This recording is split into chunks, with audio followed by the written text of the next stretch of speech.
Mesdames, Messieurs, bonjour, bienvenue à bord de notre Airbus A350 à destination de La Réunion. Notre temps de vol sera aujourd'hui de 10h34, beau temps sur le trajet avec quelques turbulences prévues en approche. À l'arrivée, c'est du beau temps avec une température de 28 degrés. Je vous remercie d'avoir choisi French Bee et vous souhaite un excellent vol. Bienvenue dans Bas de Carré, le podcast qui vous fait découvrir La Réunion vue par les Réunionnais.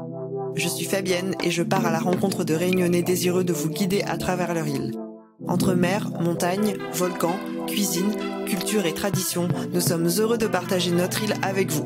Que vous souhaitiez la visiter pour la première fois ou que vous la connaissiez déjà par cœur, cette série audio de 7 épisodes vous promet d'en apprendre plus sur les immanquables de la Réunion et de découvrir ses secrets cachés. Pour nous accompagner dans ce voyage, nous allons prendre un vol avec la compagnie aérienne French Bee qui propose plusieurs vols par semaine à destination de l'île de la Réunion. French Bee est le partenaire officiel de cette série audio. Paré au décollage ? Si vous demandez à un Réunionnais ce qui lui manque le plus lorsqu'il ou elle est loin de son île, je suis prête à parier qu'une des réponses les plus courantes sera la cuisine. Et oui, notre cuisine aux multiples influences est une porte d'entrée idéale sur notre culture. Quelle meilleure façon de la partager qu'autour d'une table bien garnie ou lors d'un pique-nique ensoleillé. Dans cet épisode, nous vous invitons à la découvrir. Bienvenue à la table des Réunionnais. Moi, la cuisine réunionnaise, déjà, ça a une place importante dans la vie d'un Réunionnais et des Réunionnaises. Et ça a un pouvoir de connexion.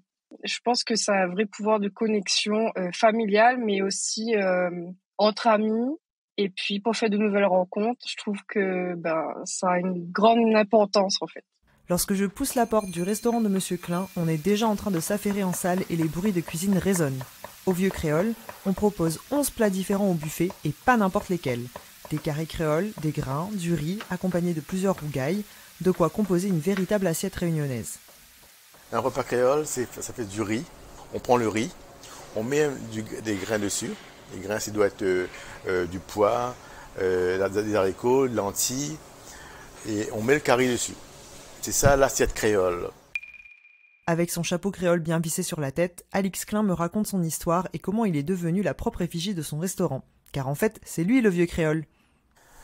J'ai commencé à travailler depuis l'âge de 17 ans en tant qu'aide cuisinier dans un restaurant chinois et créole. Et depuis ça, je peux arrêter du tout. Aujourd'hui, j'ai 64 ans et je me plais bien ce que je fais. J'aime bien ce que je fais. Je défends un petit peu la cuisine créole. Voilà, c'est pour ça que je ne me suis pas étendu dans les autres cuisines. Je suis très curieuse de savoir, selon Monsieur Klein, ce qu'il aime tant dans cette cuisine. La cuisine créole, j'aime bien les épices qu'on ne trouve pas ailleurs. Notre thym est presque unique. Notre curcuma, safran, il n'y a pas d'autre ailleurs. Pour moi, j'aime bien le mélange de viande roussie. J'aime bien le côté, la finition, quoi, bien macéré, bien cuit. Ce sont les épices alors qui caractérisent la cuisine créole ? Je dirais que l'épice est pour beaucoup, je dirais à 50%, parce que si on n'a pas de bons épices, on n'a pas un bon curry. À La Réunion, on parle donc de curry, de riz, de grains, mais aussi de rougailles. Et sur les étals des marchés, vous trouverez également toutes sortes de fruits et légumes. Le chouchou, chayotte ou christophine en hexagone, les margozes, une sorte de concombre amer, les brinjelles, ah ça on connaît, ce sont des aubergines. Mais on parle aussi des breds, quelque chose de bien propre à l'archipel des Mascareignes. Ce sont des feuilles comestibles, des fanes, des feuilles de liane parfois, ou même des feuilles semblables aux salades. Mais attention, ce ne sont pas des herbes aromatiques. Bref, il y a tout un vocabulaire à connaître pour les voyageurs gourmands, et vous l'acquerrez très certainement au fur et à mesure de vos visites dans l'île. Mais pour ma part, une question me taraude. Au fond, qu'est-ce qui fait la différence entre ce qu'on appelle un curry et un rougail ? Le rougail, c'est simple, il y a oignon, tomate, de l'huile, du sel dans un rougail. Dans un curry, il y a oignon, l'ail, gingembre, du combava, ce que vous voulez mettre dedans. Mais c'est roussi, un curry, on prend du temps à faire. Un rougail, c'est fait vite fait. Le rougail aussi, c'est vite fait. C'est pas comme un curry de poulet, c'est pas comme un curry de porc. Le rougail aussi, on va faire en une heure de temps. Un curry de porc ou de poulet, ça va faire en 2 heures de temps. Il faut que c'est cuit, il faut que c'est mijoté, il faut que c'est tout. Il faut que l'oignon est fondu, l'ail est cuit, la tomate est fondue, et on attend cuire. Ah mais je comprends mieux. Tout ça me donne bien faim. Alors venons-en au fait. Que devons-nous absolument goûter lorsqu'on vient à La Réunion ? Je dirais qu'à La Réunion, le rougail saucisse passe en premier, après le carré poulet, après le massa des cabris, et ainsi de suite. Mon curry préféré, c'est un curry poulet. Après, il y a d'autres petits currys, mais le curry le plus simple que tout le monde apprécie, c'est un curry poulet. Après, c'est le curry poisson. On a le cabot de fond, on a le curry rouge, et on a le petit jaune aussi, que des poissons de La Réunion. La liste est longue, ça va être difficile de faire un choix. Au restaurant, Monsieur Klein aime bien proposer quelque chose de spécial justement pour faire découvrir une facette un peu plus ancienne de la cuisine créole. Moi, j'aime bien les proposer un petit curry poisson ou un massa des cabris, que c'est typiquement Réunion, avec on mange dans la feuille de banane, c'est convivial, c'est festif, donc c'est très bien de leur proposer ça. Miam miam, j'en ai l'eau à la bouche. Il est vrai qu'en famille, on ne mange plus très souvent dans la feuille de banane aujourd'hui. Alors proposer cette expérience ajoute un peu de piquant au repas. Et en parlant de piquant, j'en profite pour dire à ceux qui se demandent si la cuisine réunionnaise est pimentée, que le piment est généralement apporté par le rougail, dans ce cas-là un petit accompagnement froid proposé séparément afin que chacun puisse doser son piment. Pas de panique donc, tout reste sous contrôle. Avant de nous quitter, en tant que cuisinier, Monsieur Klein me révèle un petit secret qui fera peut-être pencher votre choix lorsque vous vous retrouverez face à son buffet.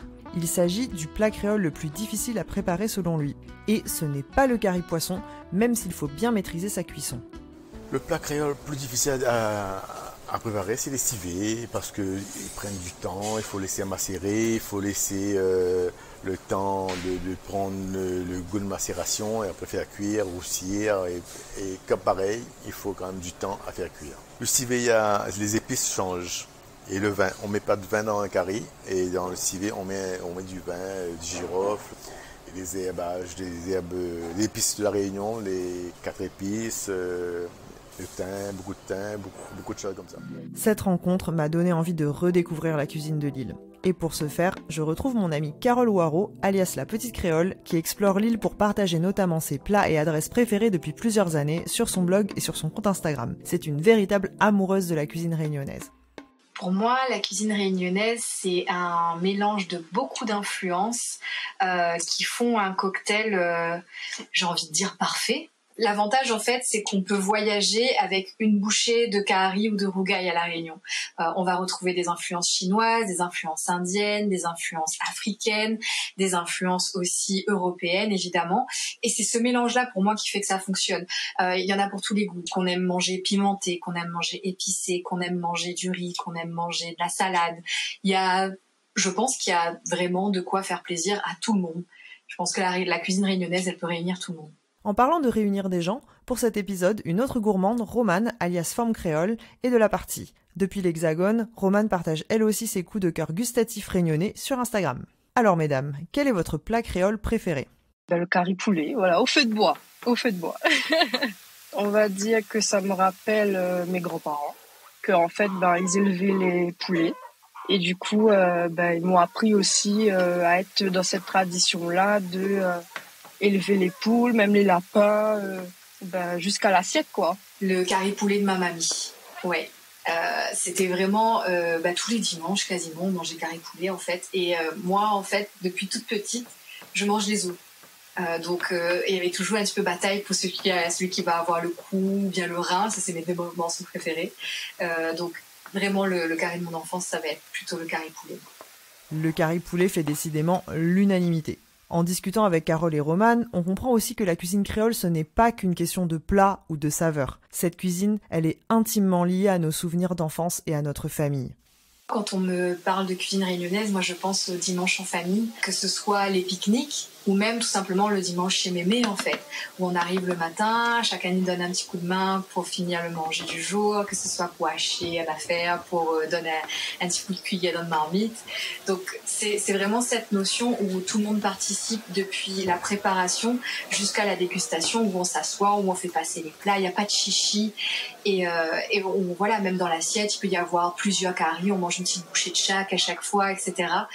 On se resserre, c'est vraiment ce côté où il y a vraiment de la spontanéité en fait. Il est vrai que le dimanche en famille, que ce soit à la maison ou en pique-nique, c'est presque comme une institution à La Réunion. Et s'il y a une chose qu'on retient des paroles de Carole et de Romane, c'est cette notion de partage autour de la cuisine. C'était la famille qui venait manger le midi, et puis le matin, papy qui tuait le coq, voilà, mamie qui aide derrière, prépare les épices et tout. Moi, j'étais pas forcément, j'étais petite du coup. Mais voilà, il y avait une dynamique derrière tout ça. Et puis le midi, tout le monde réuni, et c'est un moment de partage, quoi. Les dimanches en famille, ça dépend vraiment. Parfois, effectivement, on va ramener quelque chose qu'on aura pris. Par exemple, on sera allé acheter un sachet de bouchons et puis on ramène le sachet de bouchons pour faire l'apéritif. Ou pareil, les samoussas, etc. Si on n'a pas le temps de faire soi-même, il y a des choses qu'on va acheter, qu'on va ramener. Et puis après, il y a les caries qu'on va finir ensemble. Alors souvent, par exemple, quand je vais chez ma belle-mère, elle aura fait une grande partie de la cuisine avant qu'on arrive. Mais il y a toujours un petit coup de main à donner. Alors, qu'est-ce que vous avez envie de conseiller aux voyageurs qui viennent découvrir notre cuisine pour la première fois ? Qu'est-ce qu'ils doivent manger ? Déjà les samoussas. Déjà les samoussas, parce que ça, tout le monde adore. S'il a une petite faim, je lui recommanderais d'aller chercher une barquette de bouchons. Évidemment, à un endroit où ils font des bouchons artisanaux, donc de préférence dans l'Est. Il y a souvent des charcuteries, par exemple, des familles qui sont bien connues, comme la famille Chanfat, qui fait des excellents bouchons. Donc moi, voilà, je lui dirais, prends une petite barquette avec un petit peu de sève, un petit peu de piment chinois, pour une petite faim. Évidemment, s'il croise aussi un endroit qui fait des bons samoussas et des bons pimentons, pareil, on est toujours sur la petite faim. Et après, moi, je lui conseillerais de goûter au rougail saucisse. Mais je lui dirais de goûter ça tout au long de son séjour. Parce qu'au final, tout comme la plupart des caries, partout où on va goûter un rougail saucisse, un curry poulet, les grands classiques, en fait, chaque famille, chaque restaurateur fait ça différemment. Donc, c'est important de goûter le rougail saucisse à La Réunion et même de le goûter un petit peu partout. Et voilà, c'est le grand retour du rougail saucisse sur le podium avec le curry poulet. Mais Carole a tout de même un autre plat qu'elle adore à nous recommander, accompagné d'une adresse. Si je devais choisir une seule, ça serait pour faire honneur à la ville où j'ai grandi, c'est à Brapanon. Du coup, forcément, je choisirais chez Madame Hannibal, où vous pouvez manger du canard à la vanille. C'est elle qui a inventé la recette. Elle a gagné un concours culinaire quand elle a inventé cette recette-là. Et ça fait des décennies qu'elle le fait, et elle le fait toujours aussi bien. Donc c'est vraiment une ambiance authentique. On mange, c'est vraiment une ambiance table d'hôte où on partage la table avec tous ceux qui sont là, qu'on les connaisse ou qu'on les connaisse pas. Et elle a quelques éléments dans son menu qui changent. Elle fait un gratin aussi, donc c'est l'occasion de goûter du gratin. Elle fait en fonction des légumes du moment. Et après, il y a toujours son canard à la vanille, et il y a un curry poisson aussi, pareil, qui change en fonction de la pêche du jour. Donc voilà, s'il y avait une adresse à choisir, ça serait ça, comme ça vous découvrez Brapanon. Et toi, Romane, si tu avais une seule adresse à conseiller ? À La Réunion, le Vieux Créole, parce que c'est une vraie cuisine traditionnelle là-bas. C'est à Saint-Denis. La boucle est bouclée. Nous avons bien fait d'aller discuter avec Alix Klein en début d'épisode. Il ne nous reste plus qu'à nous mettre à table maintenant, en famille ou entre amis. N'oubliez pas de goûter à tout ce qui vous tombe dans la bouche, et je vous donne rendez-vous dans notre épisode Côté coup de cœur pour encore plus de recommandations pays comme on dit à La Réunion.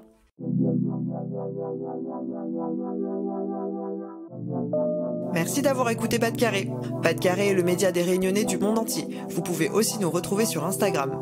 J'en profite pour remercier Mathieu, Lucie et Yun, sans qui cette série n'aurait pas existé. Et nous remercions également French Bee, notre partenaire, pour sa confiance. Je vous donne rendez-vous dans le prochain épisode de Pas de Carré pour découvrir ou redécouvrir encore plus de facettes de l'île. La retrouve!